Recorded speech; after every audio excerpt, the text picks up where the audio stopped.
À la une de l'actualité, ultimatum au ministre de la Justice Alexis Thambwe Mwamba qui a traité des journalistes congolais de minables et de misérables. L'UNPC par son président Kasonga Chilunde lui donne 48 heures pour retirer ses propos. Loi sur le statut d'ancien chef d'État élu a été étendue au président des deux chambres du Parlement.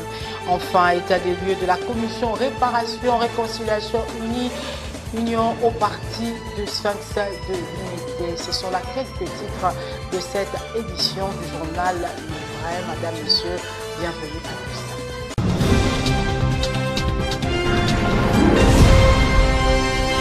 La tension monte, le suspense continue. À quelques jours du début de dépôt des candidatures pour la présidentielle de 2018, les opposants se positionnent. Le dauphin de Joseph Kabila n'est pas toujours connu. Son adresse prévue pour jeudi 19 juillet, annoncée par Aubin Minakou, président de l'Assemblée nationale, est très attendue. Alors que le parti politique se prépare aux législatives au PPPC, le professeur Stéphane Ndita Dindita qualifie ceux qui participent à l'actuel processus électoral de trahir les pères de l'indépendance. Il est ici au micro de Justin Manyongo. Suivez. Vous avez une CENI qui devient belliqueuse alors qu'elle devait être là comme un appui à la démocratie. Elle devient maintenant un entorse à la démocratie. Elle prend toutes les décisions unilatérales. Quiconque a osé remettre candidature des députés provinciaux, il a trahi les serments de nos pères de l'indépendance. Je plains les Congolais qui est devenu un peuple orphelin. Orphelin de dirigeants qui n'ont pas de vision. Comment un chef de parti peut cautionner de telles erreurs et aller crier tout haut qu'il a, lui, quand même enrôlé des membres pour aller voter quoi? Depuis la mort de Tshisekedi, maintenant les gens commencent à trop cautionner. Nous allons commencer par rectifier les tirs. Nous avons confiance à la justice. Nous avons saisi la Cour constitutionnelle, maintenant que les quorums est éteint, pour que nous départagions avec la CENI. Dès que la Cour décide, nous allons déposer les candidatures que vous voyez dans ces bureaux. Nous sommes prêts pour les élections. Nous allons les gagner. Mais nous les gagnerons la tête haute en disant à ce peuple, vous n'êtes plus orphelins. À présent, quid de la candidature unique au sein de l'opposition? C'est un élément signé par Paulin Kamaïndo. Suivez. Le processus électoral en RDC avance à pas de géant. Et une question qui taraude l'esprit des plus d'un, la candidature unique de l'opposition politique congolaise. Après deux échecs répétés au scrutin de 2006 et 2011, dû à une pléiade des candidatures en ordre dispersé, le parti et regroupements politiques de l'opposition veulent changer leur fusil d'épaule pour remédier à cette situation qui a depuis suscité tant de remous au sein du microcosme sociopolitique congolais. Déjà, plusieurs candidats déclarés à la présidentielle du 23 décembre de l'année en cours. L'on peut citer Moïse Katumbi, Martin Fayulu, Félix-Antoine Tshisekedi et Jean-Pierre Bemba Gombo. Dans une interview accordée à nos confrères de Top Congo, Madame Eve Bazaï Bamassoudi, députée nationale de son État et secrétaire général du MLC, a confirmé que l'opposition dans son ensemble devra aligner un candidat unique pour la course au Palais de la Nation de cette année. Pour elle, tous les candidats déclarés devront postuler et une fois leur candidature acceptée à la CENI, ils pourront alors se réunir et se choisir de commun accord un candidat unique qui représentera toute l'opposition. Par ailleurs, certains observateurs avisés estiment qu'il est peu probable que Jean-Pierre Bemba s'efface au profit de Tshisekedi ou Katumbi. Également s'étonne cette opinion que le leader du MLC ait lutté pendant près de 2 décennies pour finalement faire le lit des autres. En définitive, selon un sondage réalisé par un laboratoire américain sur le présidentiable qui est marge de l'opposition pour les élections du 23 décembre 2018, Moïse Katumbi, Félix-Antoine Tshisekedi et Jean-Pierre Bemba se tiendraient dans un mouchoir de poche avec une légère avance pour l'ancien vice-président de la RDC. De quoi quadriller donc l'ensemble du territoire national s'ils étaient unis? Moïse Katumbi et Félix-Antoine Tshisekedi voudront-ils revoir leurs ambitions? À l'avenir de nous en dire davantage. À la majorité présidentielle, Benoît Yolama, cadre du PPRD, réagit en rapport avec la candidature unique de l'opposition. Au micro de Jocelyne Luanga et Luison Kassi, suivez. Rien de bon ne peut sortir de l'opposition congolaise, car elle n'est pas organisée. Nous battrons cette opposition, madame. Rassurez-vous, elle est désorganisée. Elle est plus tournée vers la Belgique et les États-Unis avec madame Iniki et tournée vers les enfants de Louis Michel et lui qui est là, le premier ministre belge et le ministre belge des Affaires étrangères. Une opposition qui n'a aucune racine sur le plan local, et qui ne fait que les shows médiatiques au niveau de Kinshasa. Une opposition qui n'a aucune réflexion, qui n'est là que pour les insultes et les injures.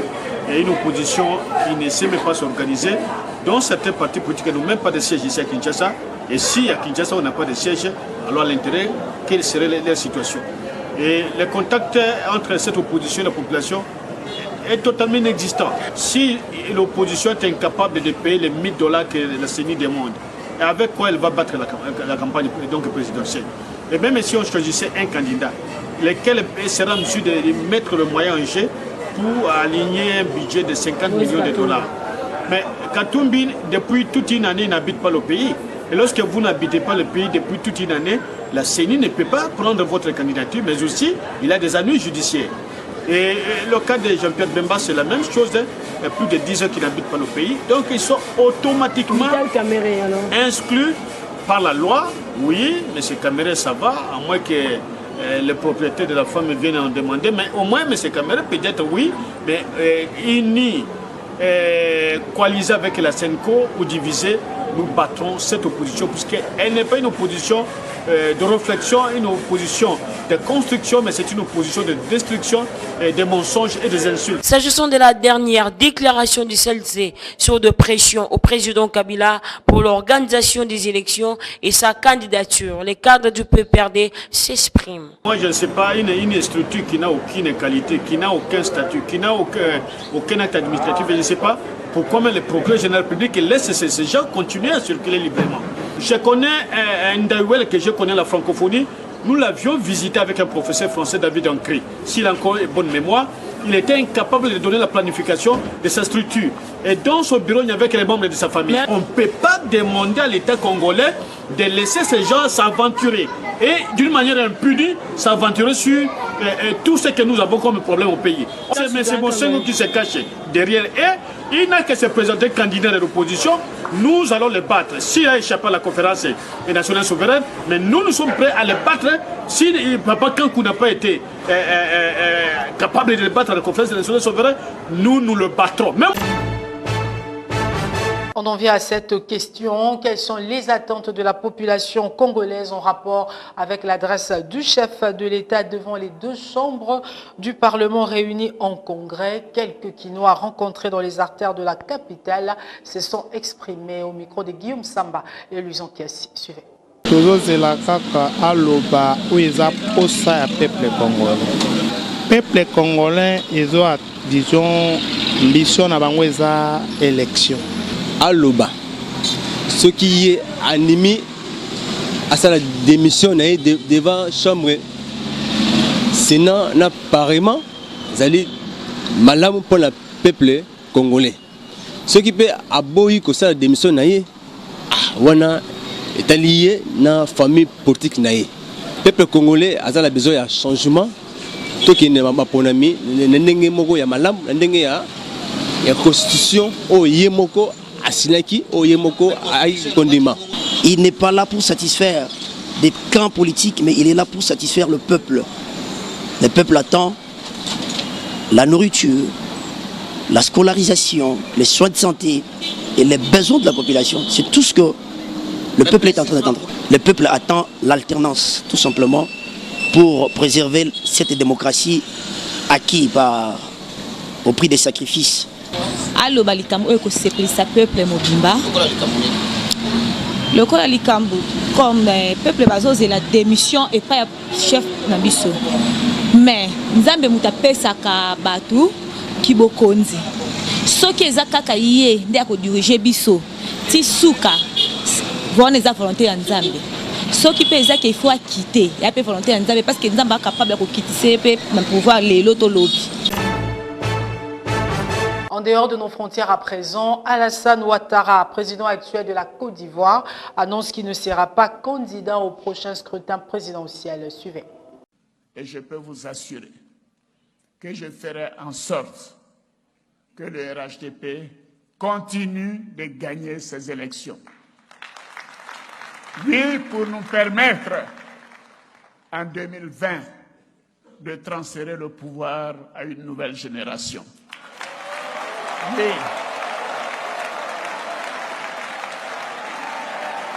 Oui.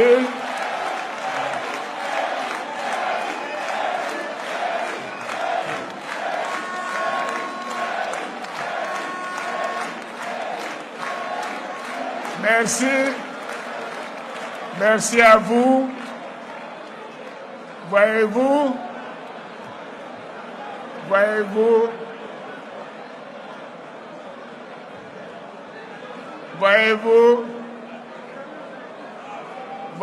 chacun a la possibilité de servir son pays.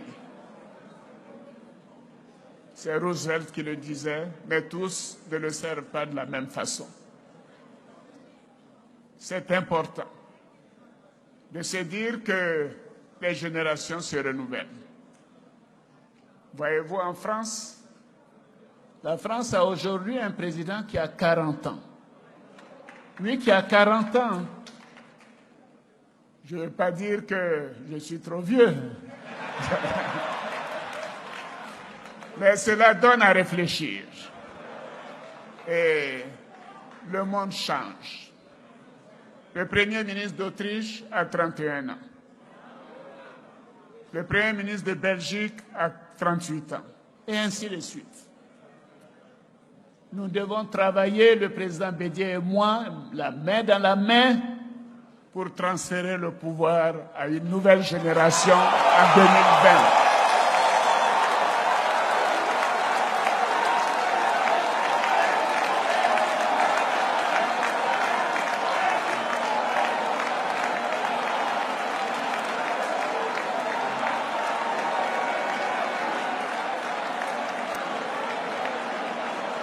Merci. Merci à vous. De retour à Kinshasa, le président de 2 chambres du Parlement vont désormais bénéficier de la loi sur le statut d'ancien chef d'État élu, notamment d'une sécurité permanente, des salaires mensuels, de titres des voyages. Cette loi a été votée par près de 276 députés à la plénière. Ce sont les députés de l'opposition qui ont quitté la salle pour dénoncer ce qu'ils qualifient de passage de force de la majorité présidentielle. Et ce n'est pas fini des bénéfices. D'autres personnalités du régime attendent le décret du Premier ministre afin de jouir de quelques avantages après les services rendus à la nation. Réaménagement au sein des forces armées congolaises continue de défrayer la chronique. Parmi les promus, des généraux accusés d'avoir commis des crimes imprescriptibles. Jean-Claude Katende, des présidents de l'Azado, analyse ici au micro de Justine Luanga. Suivez. Les événements qui surviennent ces derniers jours nous portent à croire que soit le président de la République va postuler aux élections présidentielles, soit il va désigner un dauphin, mais il souhaite garder les contrôles. D'abord de la justice, et vous savez que la Cour constitutionnelle joue un rôle très important dans l'interprétation de la Constitution. Et là, le président de la République a placé ses proches. En termes des questions politiques, il y a la mise en place du Front commun pour le Congo, où certaines orientations ont été prises, notamment demandant à tous les signataires d'appuyer un seul candidat pour les prochaines élections présidentielles. Nous avons eu des changements au sein de la police nationale congolaise. Maintenant, c'est au sein de l'armée. Et donc, le président de la République gardera le contrôle non seulement de la situation politique, mais aussi les contrôles de l'armée, de la justice, de la police. Ce qui veut dire en d'autres termes que si c'est lui qui postule, il aura au moins des maillons sur lesquels il peut appuyer pour pouvoir, n'est-ce pas, continuer dans la logique de garder le pouvoir.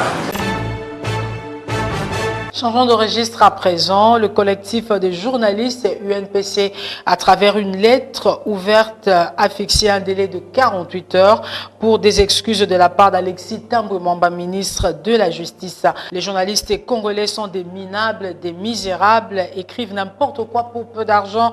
Tels sont les propos tenus par le ministre de la Justice, Alexis Thambwe Mwamba, lors de la rencontre Sensa-Seni gouvernement. Toute la presse a été scandalisée. Plein feu à présent sur son parcours dans cet élément de nos confrères des médias en ligne. Suivez. Le voilà devenu un chef de guerre de la rébellion. Et ils sont allés ramasser tous les autres rebuts que vous connaissez. Les Thambwe Mwamba, une kermesse de gens en tout cas corrompus et inutiles. Alexis Thambwe Mwamba est un des ténors de l'aile la plus dure de la Kabylie, celle qui multiplie des stratégies et des subterfuges pour garder l'homme de Kingakati éternellement au pouvoir à coups de complot et des coups bas. L'histoire et les archives sont cependant têtues à son sujet particulier. Retour sur le passé obscur et trouble de cet homme qui aujourd'hui voudrait devenir plus kabyliste que Kabila lui-même. Le voici dans la peau d'un chef rebelle à l'est du pays, nourri de mépris contre Mzé Laurent Désiré Kabila, le père de celui qu'il défend bec et ongle, aujourd'hui ne demandant que sa tête et son sang et le traitant avec arrogance et dégoût. Pour lui, le père de Joseph Kabila n'est qu'un escroc. Entrer dans le cadre d'un processus de reconstruction de mon pays, je suis parfaitement d'accord. Mais entrer dans le processus de raquette, où on vous communique un compte numéroté à l'étranger qui n'est pas le compte du trésor, je ne suis pas assez stupide que pour accepter ce genre de jeu. Bien évidemment, cette haine et ce manque de considération sont réciproques. Mzé Kabila décrit ce chef rebelle de pacotille sans aucune considération. Il faudrait admettre que les deux hommes se haïssaient cordialement sans mettre de gants. Le voilà devenu un chef de guerre de la rébellion. Et ils sont allés ramasser tous les autres rebuts que vous connaissez. Les Thambwe Mwamba, une kermesse de gens en tout cas corrompus et inutiles. Et comme par un coup de baguette magique. Des gens en tout cas corrompus et inutiles. Autre chose à présent, dénouement heureux dans l'affaire de spoliation de terrain PLZ dans la commune de Lingwala. Justin Magnongo pour les détails. Suivez. Il était 12h ce mercredi 19 juillet lorsque le ministre des Affaires foncières, Louméa Doumaleki, a effectué une descente au terrain PLZ de la commune de Lingwala. Venu répondre aux cris d'alarme incessants des jeunes de cette municipalité qui bientôt, un long moment, ont vu leur terrain être spolié au profit d'un sujet coréen qui allait ériger des bâtiments pour ses affaires privées au mépris du sort des jeunes de ce coin. Sur place, la population s'est confiée au ministre. Par soit demi, la perception des tiers, par soit 30 cm, donc ma bomi biso. Continue ça va. Et maquette oyé. Maquette elekaki na maboko. Puis aya na maquette ezongela ngai susu. C'est la raison pour laquelle on a essa Toboya tolobi ata 1 cm ya terrain au kindete. Bon on a place au biso toboya to que nous on alsu. Au monde que to toboya ki na biso to sali ba pétition tolobi non lokole loko e ko rebondir. Po ba tout au biso to que nous mona ba complice. Baliaki. Mutakoye biso ka aliaki te azate. Oh nyos to que nous mona baliaki. Donc na ko ba vérité mutako simba ngate ata ba tout nyos to ba ko sola no ba le. Dans la siko je ne so ba ko tia bango wapi. après boya to voter bino na biloko boyi o boko nyoko la biso boyi.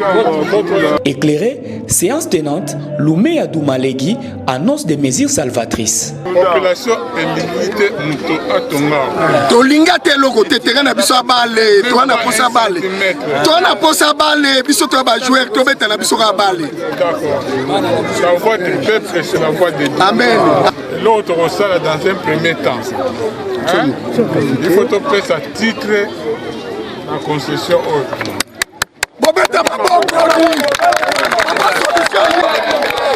Affaire foncière, on fait sa binotype. Comme ça, sur base de titre, Lingwala, on a la population adulte. Si vous voulez garder la bino, vous si vous voulez garder en OP, vous gardez. Mais on a la titre, on fait sa bino. Pour le moment, terrain est retiré dans Dengue Zali. Amen.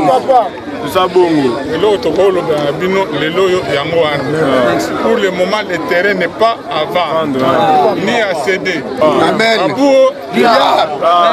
Très satisfait, Mike Moukebaï, notable du coin, livre ici sa satisfaction. Moi, je suis un natif de Lingwala. J'ai été saisi par les habitants de Lingwala qui m'ont dit que les terrains étaient une fois de plus menacés. J'ai pris l'initiative, nous sommes constitués en délégation pour poser les problèmes au ministre des Affaires foncières Louméa. Aujourd'hui, il a fait les déplacements, il a proposé une solution favorable aux habitants, que le terrain ne sera pas vendu et qu'il va décerner un titre pour le terrain et qu'il rendra compte au président de la République pour que ce terrain soit protégé et qu'il reste un bien réservé à notre jeunesse. J'en suis très flatté et j'ai dit sincèrement merci au ministre Louméa pour cette initiative. Ici, il est signalé qu'en démocratie, l'État doit être aux côtés de son peuple. Coup de chapeau donc à ces ministres qui agissent en patriote. Courage également aux jeunes de Lingwala qui doivent servir de modèle aux jeunes des autres communes dans la défense de leurs droits. Les mouvements citoyens sous la conduite du collectif des actions de la société civile ont signé une charte collective ce mercredi à CEPAS. Justin Manyongo, Arnaud de Massamba nous en parle. Regardez. La salle Père Boka du centre CEPAS de la commune de la Gombe a servi de cadre au collectif d'action de la société civile Casque en cycle pour la signature d'une charte collective à tous les mouvements citoyens afin de fédérer leurs forces pour une lutte démocratique plus efficace. Une cérémonie qui débute par les mots de circonstance des organisateurs. Suite à la lutte acharnée menée par des milliers de Congolais au sein de mouvements citoyens et des organisations de la société civile, envie de sauvegarder la Constitution et exiger son respect, le pari important de réfléchir sur la possibilité de pouvoir fédérer toutes ces forces au sein d'un regroupement visant à porter les aspirations légitimes des Congolais qui ne cessent d'exiger l'organisation des élections telles que l'exige la Constitution congolaise. Après ces speeches, la parole sera accordée aux différents délégués du mouvement citoyen pour une exhortation sur des valeurs démocratiques. Dans des pays de démocratie naissante, les premières élections sont relativement bonnes. Les secondes, par contre, sont souvent catastrophiques et les troisièmes ne viennent souvent pas. Peut-être que nous allons vivre cette expérience en RDC. Il y a eu des arrestations, il y a eu des détentions arbitraires, il y a eu des actes d'intimidation, des disparitions forcées. Et les auteurs de ces violations, jusqu'à l'instant où nous vous parlons, sont encore bénéficiaires de l'impunité totale. Et certains même, parmi ces gens, parmi ces auteurs, ont été gratifiés par des nominations et à des postes de commandement. Enfin, vers le moment tant attendu de la signature de la charte. Au sortir de la salle, Herman Mboua, l'un des signataires de la charte, circonscrit l'événement. Pour nous, cette signature, c'est une responsabilité. Pour nous, cette signature est un acte d'engagement pour le casque d'abord, qui est un collectif qui déjà aujourd'hui totalise près de 2 ans. C'est aussi un acte patriotique notre défi, il est le défi de tous les Congolais. Le défi de faire de ces Congos grands, le défi de se faire de ces Congos un pays respectable, le défi de se faire de ces Congos un pays où le droit et la justice sont des éléments qu'on ne peut pas dissocier, sont des éléments inaliénables. Alors, ce défi-là va nous pousser, nous les Congolais, nous membres du casque, nous signataires de cette charte, de faire respecter les droits des Congolais et d'instaurer la démocratie réelle pour l'ensemble du Congo. Une conférence de presse va sanctionner la fin de cette journée. Réunification de l'UDPS, on en parle. La commission réparation, réconciliation et union a fait l'état des lieux de son travail depuis sa création par le président de ce parti, Félix Tshisekedi. Une occasion pour ce bureau d'inviter les autres déserteurs à le rejoindre. Élément de Philippe Vumpi et Luison Kiassi suivait. Mercredi 18 juillet, 90 jours depuis sa création. Le bureau de la commission réparation, réconciliation et union de l'UDPS a échangé avec la presse sur l'état de lieu du travail abattu en appelant les autres déserteurs à rejoindre le parti. Geneviève Béa. La commission réparation, réconciliation et union, CRU, a pour mission de concevoir, proposer des stratégies appropriées susceptibles de promouvoir l'unité et la réparation, la réconciliation afin de ramener les filles et les fils du parti à la maison UDPS. La question du remplacement du rapporteur de la CENI était aussi au rendez-vous. Vetter. Nous pensons qu'il peut revenir à des bons sentiments, puisque la commission siège encore. Jusque-là, ce qui est vrai qu'il ne s'est pas encore présenté devant la commission, alors que tous les autres de ses collègues députés sont déjà passés. Même ceux qui font aujourd'hui très mal à l'UDPS étaient devant cette commission. Et certains ont décidé de poursuivre leur besogne consistant à saper les efforts entrepris plutôt par la commission et les partis. Et il y en a même qui ont adhéré à d'autres partis politiques. Mais pour tous ceux qui n'ont pas encore fait les choix de notre parti politique, qui pensent qu'ils peuvent revenir à la maison, les députés, comme ceux qui ont quitté les partis, qui sont allés ailleurs, seront les bienvenus. UDPS gagne, tel est le slogan de ces jours. Devoir de mémoire à présent, cette rubrique qui permet à l'opinion de se rappeler des déclarations et propos tenus par les acteurs politiques. Suivez.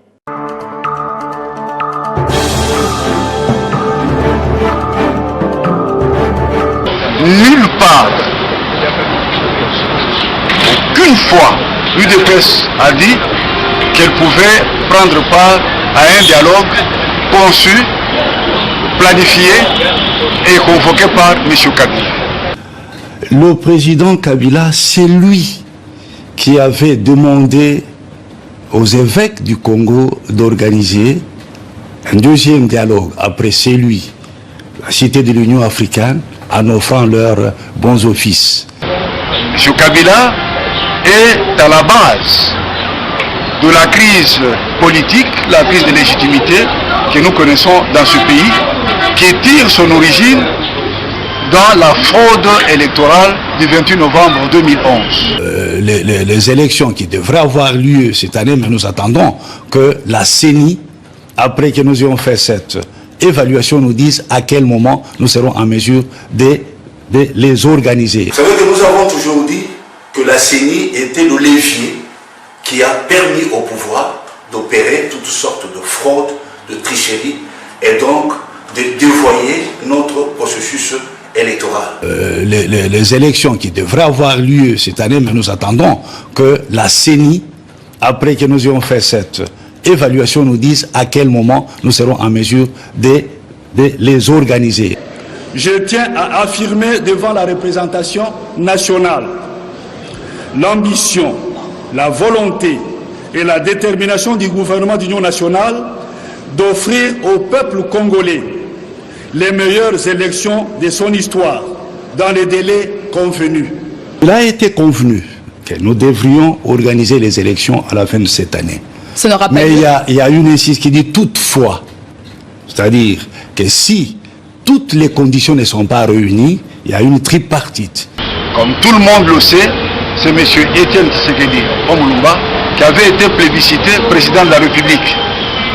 M. Kabila, à la tête de ses forces armées, des chars et de blindés, a volé la victoire de Tshisekedi en exerçant un pouvoir par défi.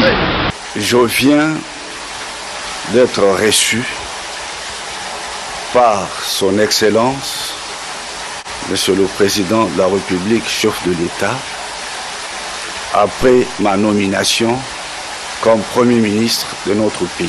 M. Kabila ne peut pas camper sur sa position, d'autant plus qu'il sait très bien qu'il a tapé à côté, il a été sûrement été induit en erreur. Le Président de la République vient de me donner des instructions et des orientations. Si il s'entête, je crois qu'il ne devra s'en prendre qu'à lui-même, parce que sûrement il va connaître le même sort que M. Mobutu, qu'il a beaucoup imité, et dont il a pris la plupart de conseillers qu'il avait mal conseillés et qui l'ont conduit à finir comme le président lui avait promis, en prison ou en exil. Il est mort en exil, enterré en présence de 6 personnes. Compagnon de route, sa condamnation à 10 ans de prison est très controversée. Est-ce qu'il va rester en prison jusqu'en 2024? Il avait été convenu au niveau du dialogue que les évêques, avec le ministre de la Justice garde du Sceau, Jean-Alexis Tambamomba, qui est un de mes meilleurs ministres, avec le ministre de la Justice garde du Sceau, Jean-Alexis Tambamomba, qui est un de mes meilleurs ministres, devaient se concerter. Le peuple congolais va prendre ses responsabilités et les prétendus responsables non élus de ce pays en assumeront la leur. Je viens d'être reçu par son Excellence, Monsieur le Président de la République, chef de l'État. Si il s'entête, je crois qu'il ne devra s'en prendre qu'à lui-même, parce que sûrement il va connaître le même sort que M. Mobutu.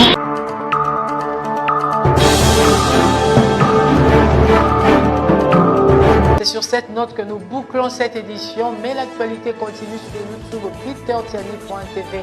Merci de la sympathique attention que vous nous avez accordée à Kinshasa ainsi que partout ailleurs dans le monde. Madame, Monsieur, ce journal est terminé. Au revoir.